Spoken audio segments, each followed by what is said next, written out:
I want to go back to Jack Johnson because he's still in the back of my head. I can't get him out of my head where this conversation is concerned. Who have you felt most often like in the ring fighting the record industry? Like Jack or the opponent? Oh, like Jack. Like Jack? Yeah. Tell me why. Well, because I knew I was right. You know, we talked about this in our very first interview and conversation together. It's obvious now that artists are supposed to own their master recordings. I mean, in the future, it'll be unconscionable to even think you can take somebody's creation and claim ownership of it. See, unfortunately, this discussion is going to start to barrel into a discussion about the human genome and the DNA and all the rest of it. When it gets there, then we're going to be in the deep water.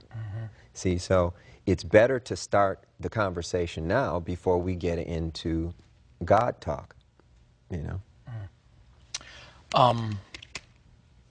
There are 4 songs that I want to ask you about, and I did what I have never done before, which is to actually print these lyrics out. Some of them, since the record is so new, I'm learning some of them. I got some of them memorized. Who gave you the lyrics, though? I've seen some really strange rewrites of my stuff. Well, I've seen one time they said the lyrics to When Doves Cry was, dig if you will the picture of me, Marvin Gaye, and the kids. Yeah. You know?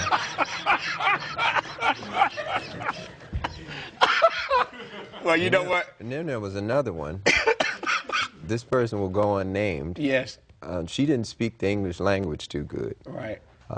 She had a really cute daughter, so that's why we was acquaintances. Yeah.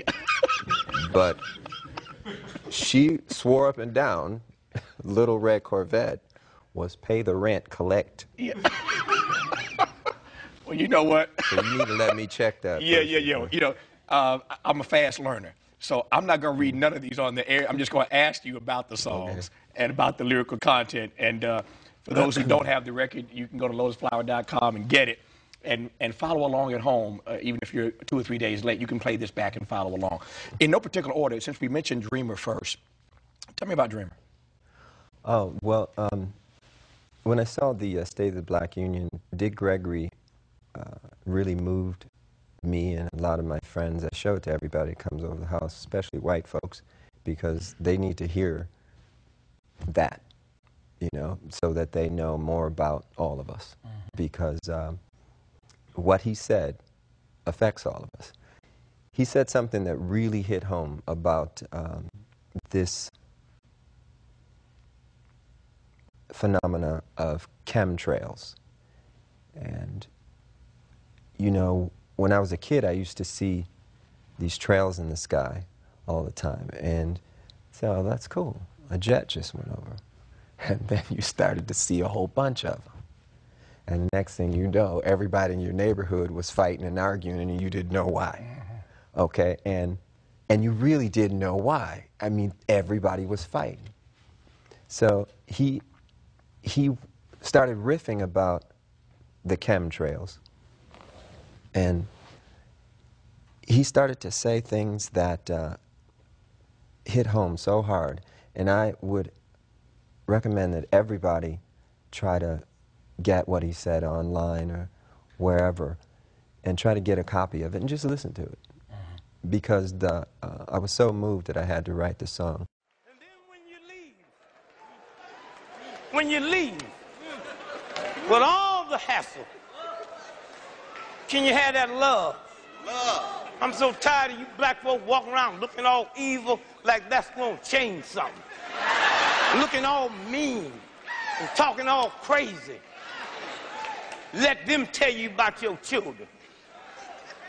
If I sit here today, and these are all white folks, and they're putting some sleeping pill in my water, and I sit up here and doze off and go to sleep, and everybody told in the world, niggas is lazy. They tired. No, that's because you too naive enough to know what they putting in my water. Okay? Your children ain't violent because they black.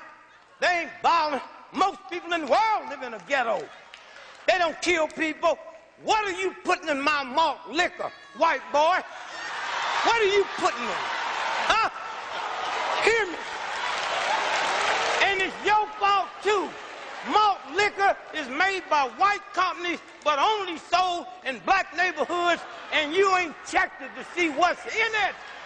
Huh? How much lead are you putting in my neighborhood? Lead affects my thinking capacity. Lead is only one thing on the planet more dangerous than lead, and that's manganese. Manganese will make you kill your mama. And let me tell y'all something. If you want to see the largest homicide rate in the world, it ain't in no black ghetto in America.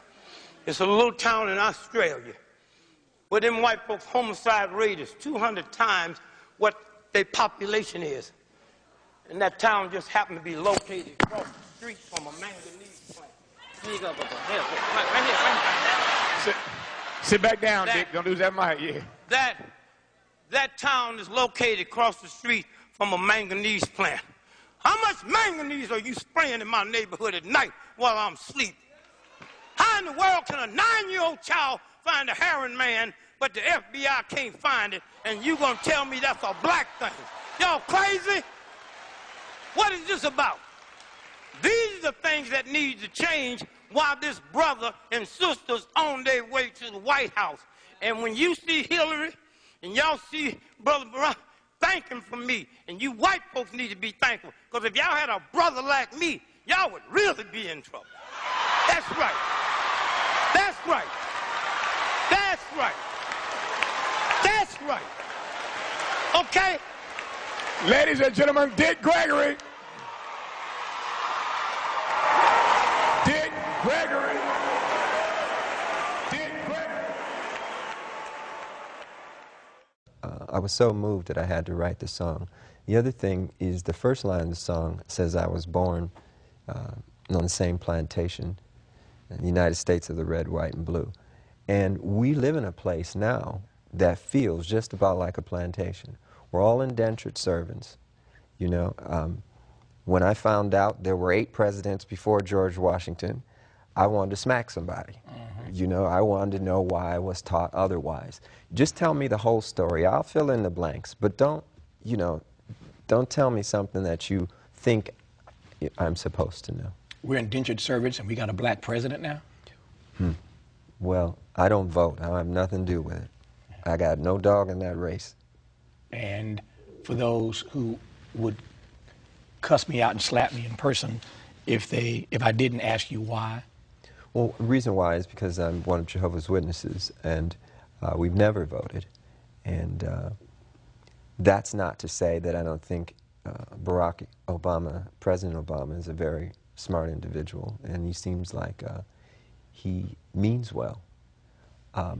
Prophecy is what we all have to go by.